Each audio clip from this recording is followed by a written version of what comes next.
Halo hai semuanya. Pada kesempatan kali ini, izinkan saya untuk menjelaskan tentang anatomi alat reproduksi sampai ke proses kehamilan dan juga struktur payudara serta fisiologinya.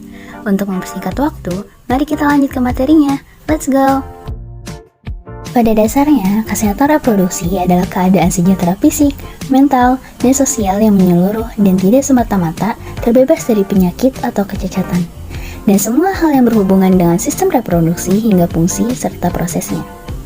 Selain itu, untuk kesehatan reproduksi, adanya hak-hak reproduksi yang guna untuk bentuk perlindungan bagi setiap individu untuk memperoleh hak lainnya tanpa diskriminasi. Serta, setiap orang berhak memperoleh standar pelayanan kesehatan reproduksi yang terbaik, dan setiap perempuan dan laki-laki sebagai pasangan atau sebagai individu berhak memperoleh informasi selengkap-lengkapnya tentang seksualitas. Anatomi alat reproduksi.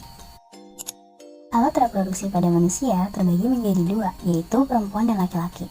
Secara anatomi organ reproduksi laki-laki terdiri dari organ reproduksi eksternal dan internal.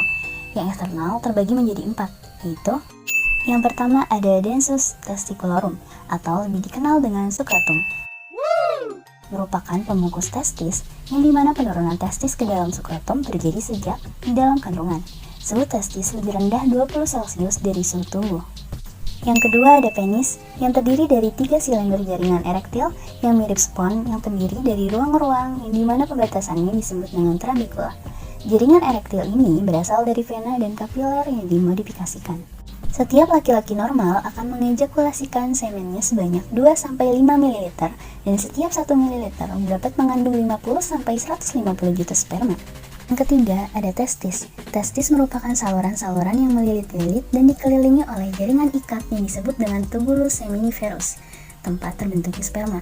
Di tubulus seminiferus juga terdapat sel-sel Leydig yang tersebar, di mana sel ini akan menghasilkan testosteron dan androgen yang merupakan hormon seks pria. Dan yang terakhir ada epididymis. Saluran ini menempel pada testis. Saluran epididymis merupakan ductus efferens bersatu yang berkelok-kelok. Sperma membutuhkan waktu 20 hari di epididymis yang panjangnya hampir mencapai 6 meter. Selama perjalanan sperma di epididymis, sperma menjadi motil dan mendapatkan kemampuan untuk membuahi. Lapisan otot saluran ini semakin tebal ke arah ekor. Jadi, ini sesuai dengan fungsi epididymis untuk mendorong sperma menuju ke vas deferens. Organ reproduksi laki-laki bagian internal. Bagian internal ini disebut sebagai organ aksesori. Ada 4 organ yang masuk ke dalam kelompok ini. Yang pertama ada vas deferens. Merupakan saluran berotot yang keluar dari ekor epididymis menuju ke uretra. Tetapi sebelum sampai di uretra, terjadi pelebaran saluran yang disebut dengan ampula. Di akhir, saluran ampula akan bersatu dengan saluran vesika seminalis dengan membentuk saluran kecil yang disebut dengan ductus ejakulasi. Ductus ini masuk dalam prostat dan bermuara pada uretra. Saluran uretra di samping merupakan saluran ekresi juga, guna sebagai saluran reproduksi. Yang kedua ada vesicula seminalis. Kelenjar ini menyumbang 60% total volume semen. Cairan dari kelenjar ini mempunyai sifat kental kekuning-kuningan dan alkalis. Cairan ini mengandung mukus, glukosa, dan fruktosa sebagai sumber energi bagi sperma. Yang ketiga ada kelenjar prostat. Kelenjar ini mensekresikan secara langsung melalui saluran-saluran kecil. Cairan ini mempunyai sifat encer seperti susu dan cairannya sedikit asam.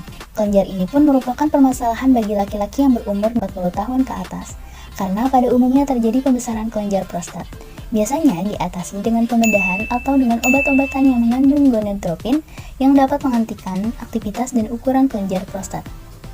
Dan yang terakhir ada kelenjar bulbolateralis, merupakan sepasang kelenjar kecil mensekresikan mukus bening sebelum ejakulasi. Gunanya untuk menetralkan setiap urin asam yang masih tersisa dalam uretra.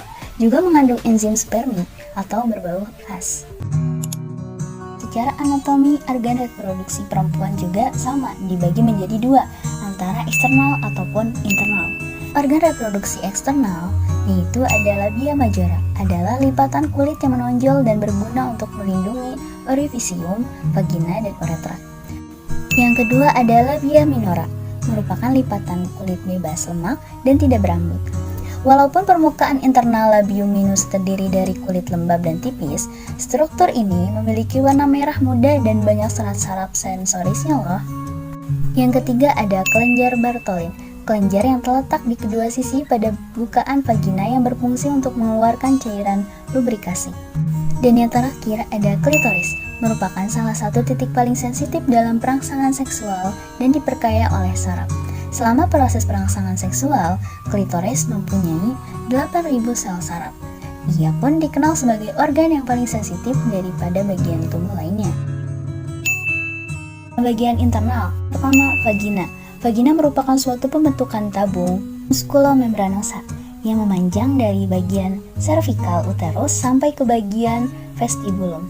Pangkal vagina bagian superior mengelilingi bagian vertikal dari uterus. Yang kedua ada uterus, merupakan organ muskular berongga, berdinding tebal, dan berbentuk seperti buah pir. Dan yang terakhir ada ovarium. Ovarium ini berbentuk seperti kacang almond yang terletak di dalam rongga abdomen, menggantung dan bertautan melalui mesenterium ke uterus. Setiap ovarium terbungkus dan kapsul pelindung yang keras dan mengandung banyak partikel. Hormon dan fungsi reproduksi. Hormon itu dibagi berapa sih? Pada hakikatnya, hormon dibagi menjadi dua, yaitu antara hormon laki-laki dan perempuan. Namun, di setiap hormonnya pun terbagi lagi. Nah, pada hormon laki-laki, terdapat 4 hormon, yaitu gonadotropin releasing hormone, atau bisa disebut dengan GnRH. Ialah hormon yang disekresikan atau dikeluarkan oleh hipotalamus yang ada di otak. Hormon ini mendorong hipofisis anterior untuk mensekresikan hormon FSH dan juga LH. Hormon ini juga akan dipakai dalam proses pembentukan sel sperma. Yang kedua ada LH atau luteinizing hormone. Hormon ini untuk menstimulasi produksi hormon testosteron oleh selendit pada testis, sedangkan FSH untuk menstimulasi aktivitas sel Sertoli dengan cara berperan sebagai penutrisi sel germinal spermatozoa. Yang ketiga ada hormon testosteron. Hormon ini memiliki 2 fungsi utama, yaitu sebagai pembentuk sel sperma dan sebagai determinasi seksual sebagai pembentukan sel sperma. Dan yang terakhir yaitu ada hormon inhibin. Tugas dari inhibin ini adalah menekan hipofisis anterior agar menurunkan produksi dari FSH saat jumlah sel sperma sudah cukup. Tujuannya supaya sperma tidak terlalu banyak yang disimpannya. Sedangkan pada hormon perempuan, tidak jauh beda dengan laki-laki. Di perempuan juga terdapat hormon GnRH, FSH, LH, dan juga inhibin. Ada juga hormon estrogen dan juga progesteron yang terdapat pada sistem reproduksi. Yang pertama ada menstimulasi folikel ovarium guna untuk menghasilkan hormon estrogen. Yang kedua LH sebagai menstimulasi terjadinya ovulasi dan memicu pertumbuhan korpus luteum sehingga bisa menghasilkan estrogen dan juga progesteron. Fungsi dari hormon estrogen itu diantaranya menstimulasi ciri seks sekunder pada wanita. Yang ketiga, hormon progesteron. Fungsinya sebagai penghambat kontraksi uterus hingga meningkatkan viskositas mukus pada serviks atau leher rahim. Yang terakhir ada hormon inhibin. Fungsinya sebagai penghambat produksi dari FSH dan juga menurunkan LH ke level yang lebih rendah. Proses kehamilan. Tahap pertumbuhan dan perkembangan embrio. Pada tahap ini, pertumbuhan dan perkembangan embrio membutuhkan waktu sampai 9 bulan dengan perhitungan 40 minggu sampai kelahiran. Di minggu pertama, setelah terjadinya pembuahan, maka akan terbentuk jaringan yang terdiri dari 100 sel yang nantinya akan menjadi cikal bakal janin sehingga akan menempel pada rahim atau tempat tumbuh berkembangnya selama kehamilan terjadi.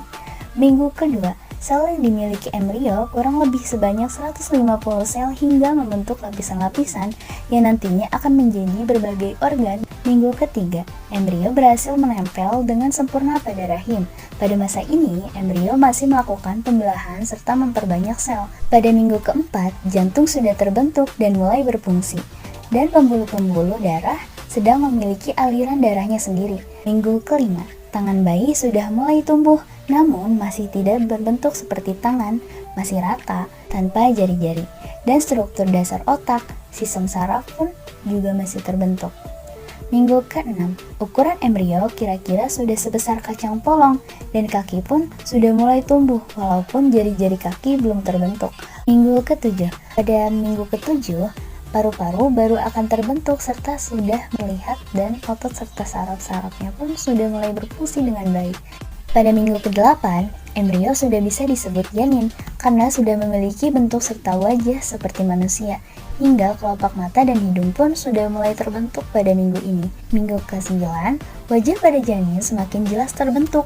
Mata pun lebih besar dan warnanya sesuai dengan pigmen yang dimiliki masing-masing. Pada minggu ini pun sudah mampu untuk membuka mulutnya serta pita suara dari kelenjar air liur mulai terbentuk. Minggu ke-10, janinnya masih memiliki kepala yang lebih besar dibandingkan ukuran badannya. Jantung pun sudah bekerja secara sempurna dan berdetak 150 kali per menit. Minggu ke-11, tulang wajah mulai berbentuk dan kelopak mata masih menutup dan terbuka sehingga beberapa minggu ke depan tubuh juga sudah mulai terbentuk. Minggu ke-12, mulai dari minggu ini akan terjadi perkembangan dan pematangan dari berbagai organ yang telah dibentuk serta akan adanya perubahan tulang menjadi keras. Minggu ke-13 sampai 17 sudah bisa dilihat jenis kelaminnya apakah dia lelaki ataupun perempuan dengan melakukan USG. Minggu 18 sampai 22, pada tahap ini janin bisa mendengar dan memberikan respon gerak. Oleh karena itu, pada kondisi ini ibu bisa merasakan tendangan hingga pukulan atau berbagai gerakan di si janin. Minggu ke-23 sampai 26, pada tahap ini, bayi yang lahir ketika masuk minggu 23 sampai 26 memiliki lebih besar peluang untuk bertahan hidup dibandingkan dengan minggu-minggu sebelumnya. Minggu ke-27 sampai 31 dapat diperkirakan 90% terjadinya kelahiran. Dan minggu ke-32 sampai 36, gerakan dan tendangan yang dilakukan oleh janin semakin kuat dan semakin terasa. Saat ini, kulit janin berwarna pink dan sangat halus. Pada minggu ke-34, sistem saraf pusat dan paru-parunya akan semakin matang dengan pergerakannya yang tidak sesuai atau seheboh sebelumnya. Pada usia kehamilan pekan 36 harus mempersiapkan persalinan. Dan minggu yang terakhir, itu minggu ke-37 dan 40. Pada minggu ini merupakan minggu-minggu terakhir dalam kehamilan. Ketika memasuki minggu ke-40, maka janin siap dilahirkan. Struktur payudara dan fisiologi laktasi. Setiap manusia memiliki payudara, baik pria ataupun wanita. Hanya saja payudara pria dan wanita itu memiliki fungsi yang sangat berbeda. Payudara pada pria itu ada, tetapi tidak dapat berkembang. Sementara pada wanita, payudara akan terbentuk setelah pubertas dan memiliki fungsi yang sangat penting sebagai sumber produksi air susu ibu atau yang disingkat dengan ASI. Payudara mengandung kelenjar susu. Fungsi utamanya yaitu untuk menyusui. Kebanyakan payudara wanita tidak simetris dari segi ukuran ataupun letak.